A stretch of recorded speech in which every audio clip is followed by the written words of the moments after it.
Ladies and gentlemen, this is a public service announcement. For regular viewers and listeners of AWI Pod, please do not be offended, as this program contains good wrestling. It's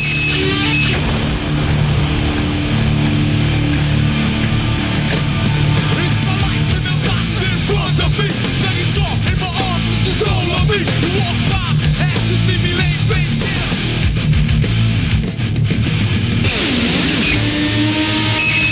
Your hands on the floor, in your heart.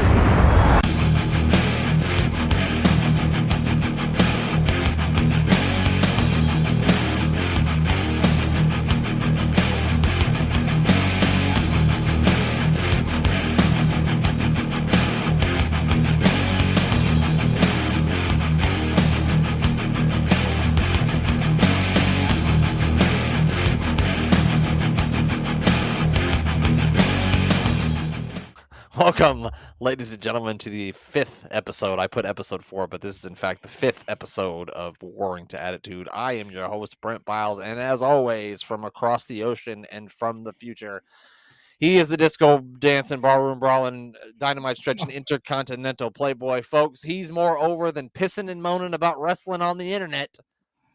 GA Wrestling Night, Glenn Abbott, how you doing? Oh, I've missed that intro. Thank you. I was sitting in my garage before I came down here to do this, and I was like, you know what? I'm gonna steal that. I'm gonna steal that other guy's gimmick because he's not even around anymore. So No, he don't know. He don't care. he'll never know. He's been kidnapped by some woman. He don't care. Hey, if you're gonna be kidnapped, that's the best way to be kidnapped. But anywho, Glenn, how's it go? How's it hanging over there across the pond? It is hanging very well, considering we've had a really nice weekend. Now it's holiday Monday, and it started off miserable, but the sun's out now, and it's quite a lovely evening. It is And an I gather absolute beautiful afternoon here in Nebraska. I was going to say, I gather the same from your tweet where you said you will be watching Raw tonight out in your patio or wherever. Back on the back patio with the fire pit. So we had been talking about getting the fire pit out Friday, Saturday, and Sunday because it was nice both days, but it was super fucking windy. Just the wind is ridiculous. I don't know how the wind gets over there in England, but the wind in Nebraska blows across the plains with mighty fucking force. Let me tell you what, because it's always windy. So we weren't able to do it then. So I figured, fuck it, we'll do it tonight. I'll watch Monday Night No, Raw. fire pits and wind don't go well together. Yeah, I just bought this place. I don't want to burn it down. No. I'd be in here trying to rescue the $1,000 worth of action figures I have. Yeah. That's what I would be doing. What a dilemma. It's, the animals, the family, or the wrestling figures. Or the wrestlers. I'm outside crying, not my Bret Hart figure with the Intercontinental Championship. No. Yeah, well, anyway, we're going to talk about the January 20th edition of Monday Night Raw from 1997. Glenn, we were kind of talking about this before on air. This was a banger of a show, wasn't it? It certainly was. As I said, this is why I gave out the warning. There's people that listen to this that normally listen to a work in progress, expect bad wrestling from us and good reviews of bad wrestling. But this was actually a good wrestling show. Considering how iffy the pay-per-view was that it's coming off of, it's amazing. And the Monday Night Raw before the pay-per-view too, which was absolutely dreadful. We really, really didn't like, and it was like reviewing bad wrestling anyway. Compared to that, compared to this, was like night and day. This was a much better episode. It was as though the Royal Rumble was the go-home show for this show. It really was too, and so I started thumbing through Bret Hart's book, and if you've never read this book, if you're into wrestling, no, books, I haven't. I've read many wrestling books, and this is probably by far my favorite one. I've read it 2 or 3 times. It's called My Real Life in the Cartoon World of Wrestling. It's by Bret Hart. You should definitely check it out if you're a wrestling fan, especially if you're a Bret Hart fan. He actually has a paragraph in this book about this very episode of Monday Night Raw, and I just wanted to read one little part out of it in a meeting that he had with Vince McMahon and a big TV executive in Vince's office after the show. He said, afterwards in Vince's office, I was introduced to a bigwig from the USA cable network that carried Raw. They were both very pleased with tonight's show, and the USA rep said that it was the most exciting Raw they'd ever done. Vince gave me a proud slap on the back and said, "It's all on his account." So that's what we're going to be talking about, is one of the best shows that they think they've ever done up until that point. So just kind of wanted to set the stage. Because it sort of, we go into it, but it sort of sets a tone for the rest of the year. It really does. Yeah, no, when you look It's, back at it, it really, really does set the tone for the rest of the year, because it's setting up things that you're going to see into WrestleMania and past WrestleMania. So yeah, even taking the wrestlers out of it, just what happens to Vince here. right, yes. This is the first seeds of Mr. McMahon. And I've got it in my notes, but we'll get to it in a minute, because let's get the show underway first. Yeah, let's do that. Like I said, it's in Beaumont, Texas. It is at the Montague Center. We're in a something new like arena that. this week, as we had been in the Knickerbocker Arena for several weeks. So, Glenn, this episode is actually live too. This is not a taped, canned episode. This is a live episode. Let's hear some information about the old Monty Center in Belmont, Texas. It is home of the Lamar University Cardinals and Lady Cardinals basketball teams. I've never ever heard of either one of that. I've never heard of Lamar University basketball. Never ever. I don't think they've ever made the tournament. I could be wrong. Place is still open to to this day with the exact same name. It hasn't changed. I couldn't find anything else on this information. Didn't have anything about big events that happened here or anything like that. I even checked Ticketmaster to see if they had any upcoming events in the arena, and I found absolutely nothing. So this was probably it. yeah, this and Lamar University basketball is the only thing going on at this arena. Yeah, the basketball was enough. When the wrestling came to town, and the janitor looked at the mess after us and said, "No, you ain't doing this anymore." Right? No, I'm gonna get paid enough for this. I'm gonna need at least $16 an hour to clean up this mess. But the town of Beaumont is 85 miles east of Houston. It has the population of 115,000 as of 2020, which is smaller than the place I live in, Lincoln, Nebraska. For all you people that say Nebraska's only cornfields, we're bigger than Beaumont, Texas, you sons of bitches. If you ever find yourself in Beaumont on the weekend, make sure you check out Crockett Street for dining and entertainment, or you can check out the Beaumont Botanical Gardens. That's a big word for me. It's a 10,000-foot conservatory, so you can do that if you're ever in Beaumont. I'll if you ever plan a big vacation to Beaumont, Glenn. Show kicked off with some highlights from the Royal Rumble. Go ahead. Sorry. I don't think Texas is very high on my vacation list. No, I don't see how it would be. I don't think it would be high on many people's. It certainly isn't high on mine. Certainly isn't high on mine. They kicked off with some highlights. I really liked them showing videos, but I really like the still photos. I don't know. Maybe it just brings me back to my childhood, but I thought it was really cool. They just showed the still photos. Made it feel bigger and more important. It does. It's that thing. You can see the still photos, but you don't know what went on behind the paywall actually. Right, and they heavily push. I've noticed, and they heavily push replays of pay-per-views on these things too. So they're heavily. That's why they probably didn't show it. Because they're heavily pushing you to watch the pay-per-view so you can see how Stone Cold Steve Austin cheated to win the Royal Rumble. They also let us know that WWF President Gorilla Monsoon will be here to let us know what's happening with the title shot at WrestleMania 13 after what happened with Steve Austin at the Royal Rumble. And as Vince said, he's live. Yeah, they are live, ladies and gentlemen. No, but he said Gorilla Monsoon is coming in live to talk about. Oh, yeah, he was very specific about him being here live. Will be a video package of old Gorilla. So they're kind of letting us know that that Stone Cold Steve Austin's going to be taking on The Undertaker tonight, and Sid's out with a concussion from the match with Shawn Michaels. But they do make sure to let you know that he will be at his scheduled appearance on Wednesday night. They wanted to make sure that you knew that he would still be where you were going to see him out on Wednesday night. Because every time they said he was hurt, they also mentioned that he'd be at the whatever arena on Wednesday night.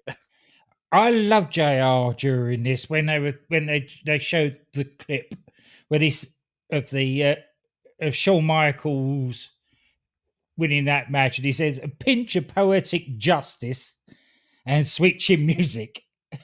Oh yeah. Because they kind of had like a thing where Vince talked about the first part, the JR talked about the middle part, and then they had Lawler Yeah. do the end. Yeah, that was really cool. That was a pretty cool moment. And as they're talking about that, Bret Hart makes his way out of the ring, and he's got something to say, Glenn. So let's hear what Bret Hart had to say. You know, when I decided to come back to the World Wrestling Federation, you promised me that I would get an opportunity to fight for the World Wrestling Federation Championship belt. You put me in the ring with Stone Cold Steve Austin and said that if I could beat Stone Cold Steve Austin, that I would be the #1 contender for the World Wrestling Federation Championship belt. That for some stupid reason, Shawn Michaels finds himself out at ringside announcing in my World Championship match with Psycho Sid. I don't think it was any kind of a coincidence either. And cost me the World Wrestling Federation Championship belt with blatant interference. Don't worry about it, because now you can go in the Royal Rumble and you only have to fight 29 other guys, and then you'll get your opportunity for the World Wrestling Federation Championship belt. And it's very, very clear to me that I won the Royal Rumble, and I should be getting a World Wrestling Federation Championship belt. I've been screwed by Shawn Michaels, the boy toy. I've been screwed by Stone Cold Steve Austin. I've been screwed by the World Wrestling Federation. And I've been screwed by you. It doesn't look like I'm gonna get my opportunity for a shot at the World Wrestling Federation Championship belt. So I quit.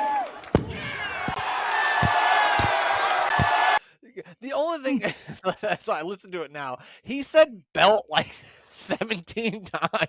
Yeah.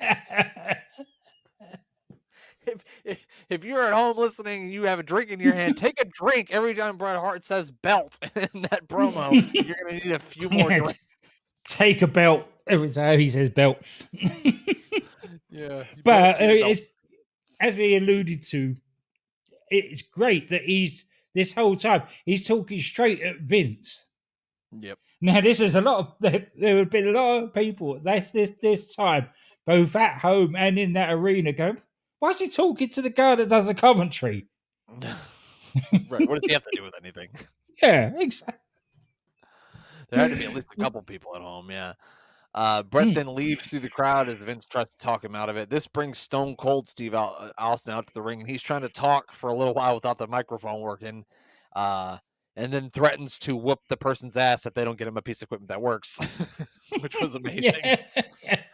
And then he kind of ran down Bret Hart, and let's hear some of that as well. You can sit there and bellyache and complain with the best of them, son.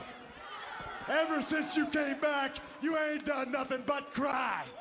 The bottom line is, son, when the going gets tough, the hearts get going back home. Going back to Canada, son, because the only person you could possibly beat is your wrinkled up old man in his little old basement. As far as Gorilla Monsoon goes, I got a big bunch of bananas, and I can tell you where to stick each and every one of them. You want me to face the Undertaker? You can bring his dead ass out here, because I threw it over the top rope last night, and I'll do the exact same thing right now. So bring him on out. I got something for him. Yeah, we listened to those two pretty much back to back, and you tell me which one of those guys you want to cheer for. Yeah. I even made a note about the bunch of bananas and all that. Everything about that was just great. It was just awesome. It was. Like I said, I didn't even get the part in there where he says, "You're gonna give me a piece of equipment that works. Am I gonna have to whip your ass?" This is it. This is Stone Cold as we know him in the Attitude Era. Right. We've seen bits and pieces of him running in and attacking people and doing all that, but this is the first time in ring that he has become that Stone Cold Steve Austin. Yeah, he's see. People always try to act like he won the King of the Ring and then bam, they strapped the rocket to him, and it wasn't really like that. He won King of the Ring, but it still took a little while. I think Yeah. until he got into this feud with Bret Hart before people really started to get behind him, and they actually like let him get behind a mic and let him do what he can do, and he's obviously very good at it, as you heard from that there. Very, very good at it. And then we go to a commercial break, and as we go to the commercial breaks, they show Vince leaving commentary position and walking to the back. So they're even further showing you that he's not just the commentator. And we give great praise for that, because that is part of this show picking up. Is we get the fledgling JR and King together for the first time as a duo, rather than Vince interjecting all the time. And then from there, Glenn, and then from there. And then from Yeah, there, absolutely. what a maneuver! Yeah, and it's shit like that. You do get, Yeah. you get. Yeah, I think Vince does stick around for a little bit longer, but not the entire year of '97. No, but we get a glimpse of what's to come. Right. You got a glimpse in the ring of the Steve Austin that's to come, and you get a glimpse on commentary of the King and JR that's to come. Which is exactly why we decided to do this show. Yeah. The exact reason that we decided to do this. They talk more about the record crowd of 60,000 people at the Alamo Dome. We come back, and Stone Cold Steve Austin's gone, but we have got Owen Hart and the British Bulldog taking on Doug Furnas and Phil LaFon. Wow. What do you think? What did you think about this one? I could have written pages about this. Yes. Because you know how much I love my tag wrestling. How the hell did they save this to Raw after the Royal Rumble and not have this as a Royal Rumble match? This would have been a hell of a kickoff for the Royal Rumble for sure. Yeah, Certainly would have. You know, the tag title was up for grabs.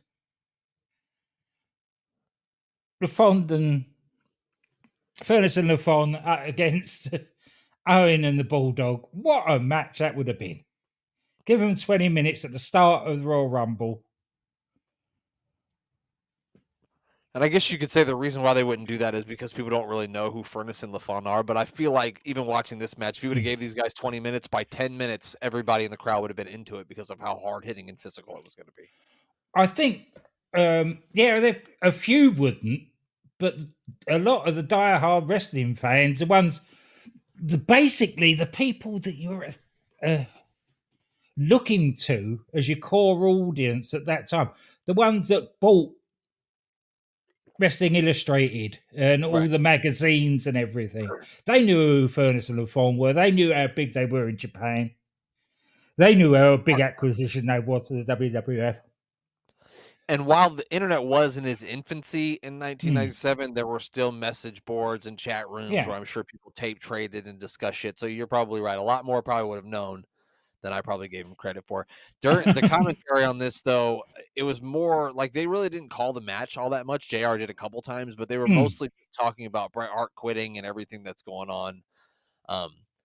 With that, they also mentioned about we saw it during the Royal Rumble where Owen tossed the Bulldog out of the Royal Rumble match, being a fucking idiot, as we talked about that too. But yeah, this match was really, really good. Really hard hitting, physical back and forth. I'm hoping, and I know we probably will see more of these two teams against each other as we venture more into 1997, because this is a great way to start the show. Yep. Definitely. They also inform us that The Undertaker has gotten fined all of his Royal Rumble first for choke slamming a referee, and I don't know why, but that made me chuckle. Owen Hart hit a beautiful missile drop kick. I think they kind of like for LaFon or Furnas was coming off the ropes, and as soon as they came back toward his corner, he flattened him with the drop kick, and it was just beautiful. The people got really into the match, especially in the first couple rows, which I'll talk about the people in the first couple of rows when we get to the next match. The match ends when they distract the referee and Owen hits LaFon with his Slammy Award. Yeah, and then he pins him. Well, get the power slam first, and then they got the pin. Yeah, but it's perfect heel. Because he's got this Slammy. There's a lot of stories around that, isn't there? So yeah, using it as a weapon as well. It's a And then they show a little clip of Shawn Michaels walking to the ring where they kind of lay out and let the people scream and shout. You can hear all the shrieking and screaming from the Texas folk, which was fun, I guess. And then we next match. Then we get, this is a nation of domination. So this is the one where you look at it on paper and you go, probably not going to be that great of a match. We got Farouk versus Bart Gunn, but then when you turn it on and watch it, you go, wow, these guys are beating the shit out of each other. Yes. Bart Gunn, even he can give it and receive it quite well. Right, yeah, he was a big strapping cowboy in this match, and to the surprise of no one, that was very over with the Texas crowd that he's a cowboy. So the crowd was really behind him.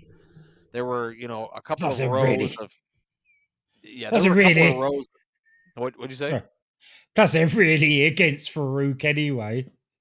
True, and I don't want to be like mean or anything, but there were some Texas rednecks in this crowd. Like, I don't know if you saw, but there was about 4, 5, 6 men in the third row that couldn't help but stand up and scream and shout at every single minute. They always had a cup in their hand too, these guys, and they weren't standing straight up; they were kind of leaning, so they looked like they had several of those cups. And I was hoping that they don't record 3 or 4 Raws during this because these guys might be passed out by the third one. And they were just short about wearing Confederate flag T-shirts. Yes.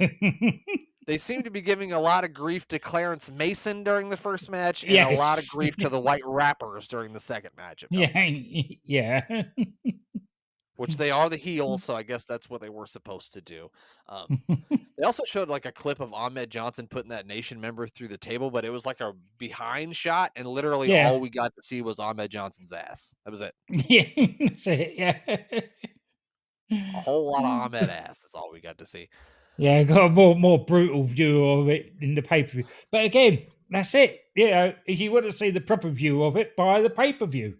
Right. If you don't want to see nothing but ass, you better buy the replay. But yeah, a really physical contest between these two. Bart hit a bulldog that looked like it had Farouk beat, but one of the PG-13 guys put Farouk's leg on the rope.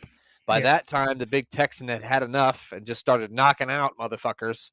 But then Farouk hit him from behind with like it was like a forearm smash from the apron, which you don't see out of Farouk very often.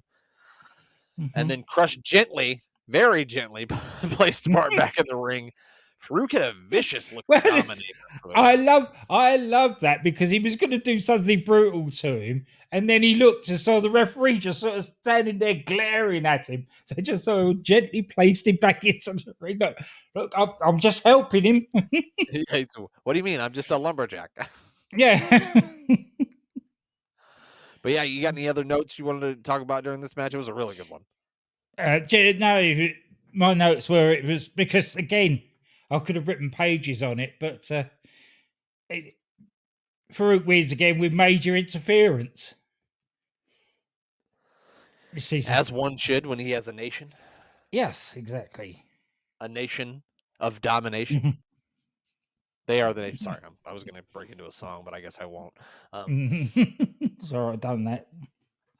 After this match, we see Monsoon and McMahon making their way down to the ring for the major announcement on WrestleMania 13. Monsoon talks about Bret Hart quitting and that he hopes that Bret Hart hears what he has to offer. He says he isn't happy with how Austin won the Royal Rumble, but since the referee's decisions were final, he cannot change the winner.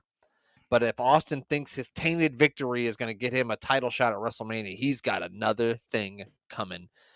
Glenn, how do you feel about them saying the referee's decisions are final in wrestling when they always show us that the referee's decision isn't final in wrestling? It's like, well, it's like anything really. In wrestling, you cut the cloth to suit your needs at the time. Right. Nothing's set in stone. Exactly. I think sometimes the reason why I said that is because sometimes I think people get too caught up in when wrestling and when they say stuff like that and they're like, oh well, this happened and this happened and this happened and then it happens. Like it's a fucking TV show. Calm down. yes, exactly. It's only a TV show. TV show. It is. It's a TV show with people in their underwear pretend fighting. You're trying to bring logic into it. It'd be like trying to do a serious podcast and bringing logic into the 1966 Batman series. Right. Which that's a hell of an idea. Not for me, but for someone. He says he's got a special match to decide who's going to get that title shot, and it's a lot of legwork, Glenn. So I'm just going to let Gorilla Monsoon explain it. Yeah, yes, it's easier. What I've done is this, Vince. I've put together a very unique match, a 4-man elimination, no disqualification match. What? The winner of which will unquestionably face the World Wrestling Federation champion, whomever it may be, at WrestleMania 13. And those 4 participants? Those 4 participants that I have chosen are, number 1, The Undertaker, who was illegally eliminated in the Royal Rumble by Austin.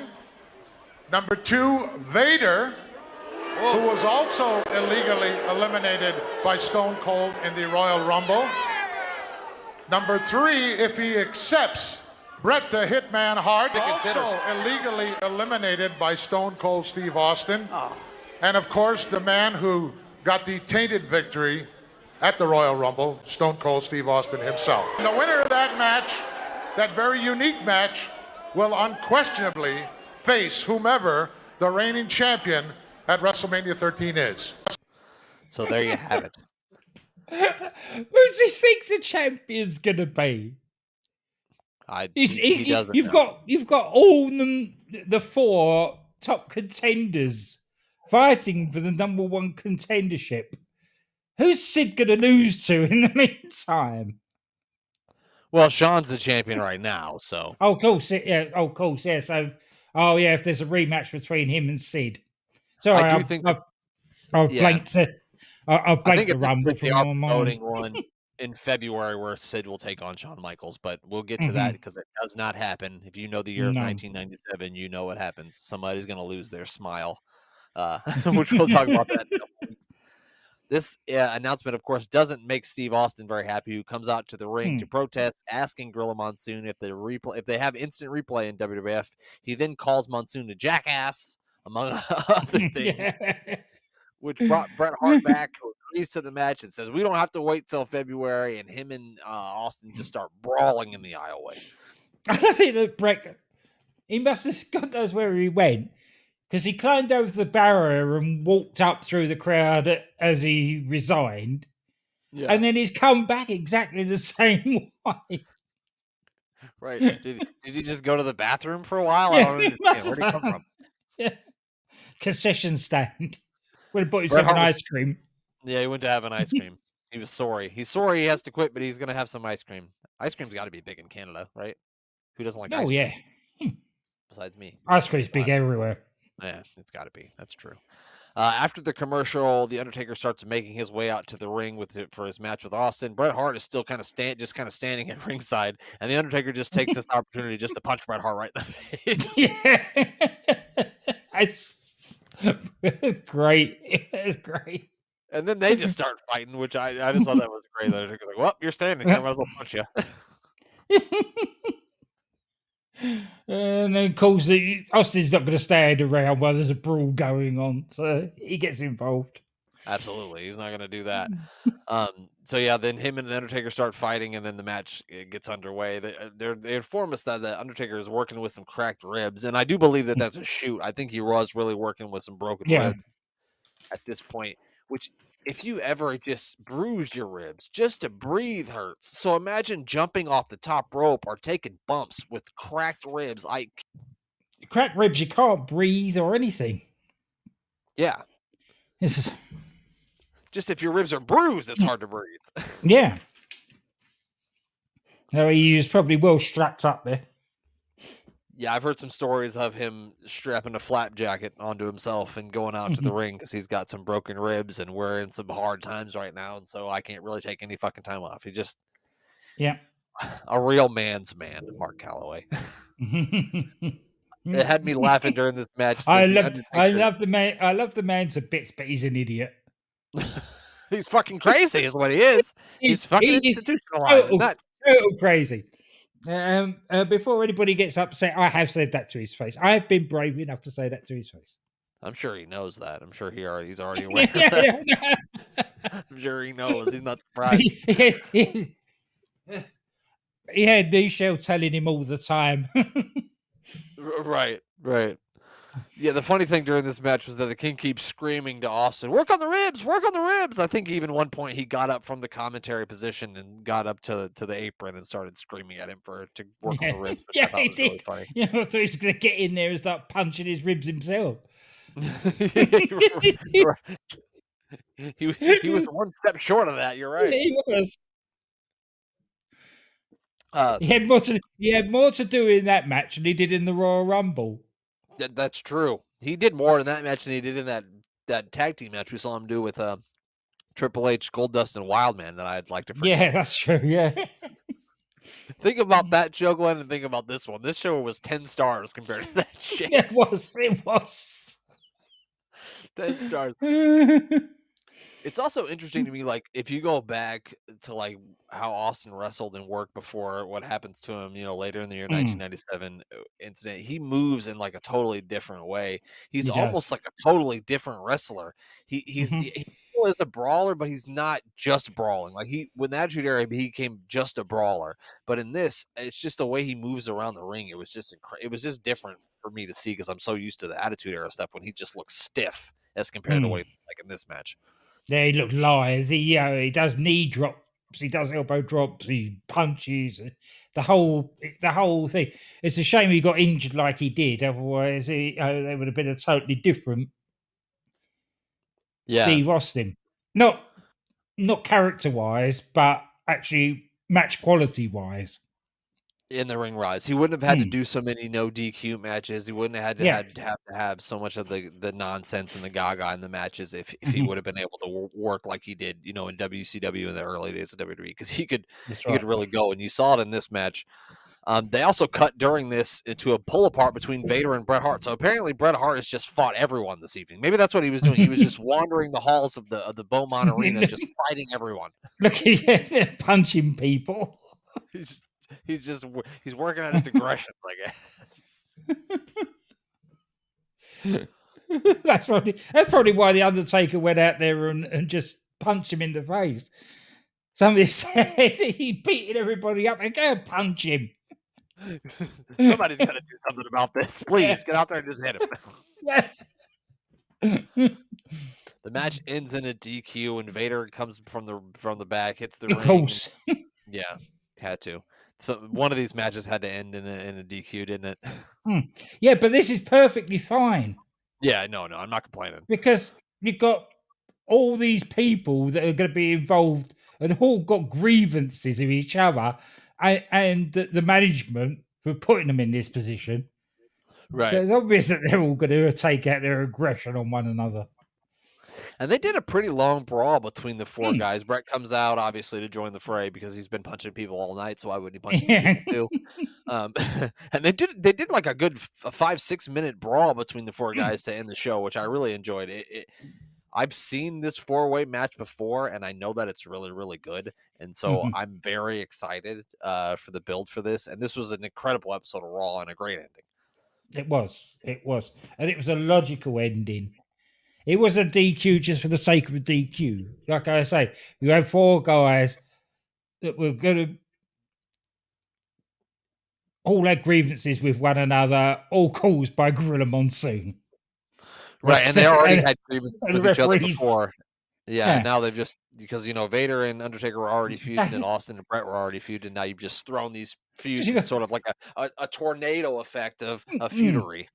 Because you go, bad officiating in the first place got them into this situation. The Gorilla Monsoon compounds it by saying, okay, the four of you can fight. Right, and no disqualification, no DQ. He also doesn't mention this in that, but you can also be eliminated in that match by being thrown over the top rope. They didn't mention that in the no. Add that stipulation later. Right. Another weird thing that I noticed from, I don't know, I was going to ask you if you noticed. Did you notice that they kept pushing La Femme Nikita on after Raw, but they kept trashing a show called Robin Hood, right? Yeah, that's right. I don't know what that was. I've got a clue what that was about. You know me, wrestling podcasting takes you to weird places like Googling and finding out about a show called The New Adventures of Robin Hood, which ran on TNT it's only on from 1997 to 1998, and it was shown directly after Monday Night Nitro, and I believe that's why they kept bashing it. Who was in that then? I didn't take any notes down of who's in it. I'll have to look that up now. The New Adventures of Robin Hood. Are you a big Robin Hood guy, Glenn? Well, we just had about this time there was a Robin Hood show over here. I'm just wondering if it was the same thing. It was a really weird. So John Bradley, it says John Bradley played Robin Hood, and I have no idea who John Bradley is. No, I haven't either. I mean, I'll put a picture. I'll put a picture up of him, so maybe somebody out there will know who this fucking guy is. I know this is a wrestling podcast, but here we go. This one had this is him. He doesn't look like a Robin Hood. No, he definitely does. He looks he looks more like a Friar Tuck than a Robin Hood. He does. He looks way more like a Friar Tuck than a Robin Hood. Hold on, let me see if I can. I'm going to bring up some more images of people on the show. And we don't know who he is. This guy was Little John. Yeah, not that Little John, different Little John. Richard Ashton. The Little John's not supposed to actually be little. He's supposed to be big. So that doesn't make any sense. Yeah, I literally don't know any of these people that were on the show. Yeah, I recognize Richard Ashton, but none of the others. So it must not have been very good, Glenn. So everybody out there, be on the lookout for Glenn's review of The New Adventures of Robin Hood coming out on a podcast near you. He's going to get DC Matthews to be his co-host. It's going to be fabulous. No, he's not. That would be great, though. You and DC review Adventures of Robin Hood. I bet he can't even get it anymore. No, probably not. He probably scrubbed it from the earth. All right, Glenn, I got 3 questions for you about this show. What did you think was the best match? Oh, the tag match, easy. I'm going to agree with you there. I think the tag match was easily the best match. Even though Bart Gunn versus Farouk was better than it had any right to be. Nothing against that one at all. But you had four of the best at their business in that ring there. And people didn't know it, which makes it even more. It makes it even better. Exactly. Who did you think was the star of the show? For me, I think hands down the star of the show's got to be Stone Cold Steve Austin. Stone Cold by a mile. And I think we've already answered this question by how we gave the show a glowing review. Are we going 2 thumbs up or 2 thumbs down on this one? We're going 2 thumbs up. If I had 4 thumbs, I'd give it 4 thumbs up. It was a really good show. If you've never seen it, go back and give it a watch. It was a lot of fun. Glenn, you got anything we need to plug before we get out of here? No, he's doing enough of good. He's doing a good enough job of it himself at the moment, all over Twitter. The man's everywhere. Yeah, DDT Wrestling, DC Doc. Give them a bit of love. They deserve it. And he's back with the Bang Bang podcast, the British version of A Work in Progress. Yep. His first guest is the man I was just talking about, UTT Rob, who's got more shows that he can actually remember going on at the moment. So I'm not going to plug them all. But, yeah, no, that would be a whole nother podcast. Yeah. UTT Rob's a busy guy, but I'm hoping someday soon he can find some time in his busy schedule to join us for some shenanigans too. I think that would be a lot of fun if we could talk to him.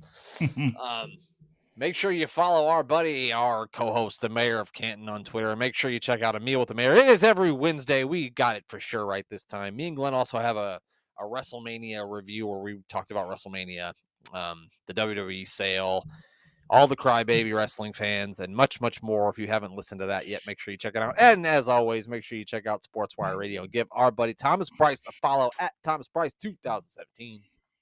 You're talking about Meal with the Mayor. It's reminded me of something.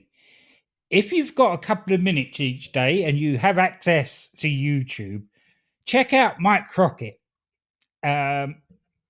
He was the host or co-host of a wrestling podcast about nothing.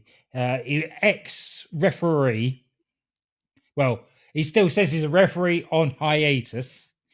But every day on YouTube, he does this day in wrestling history, and it's all about Massachusetts, New England wrestling, and it's absolutely hilarious. And it's only 5 minutes a show or something like that.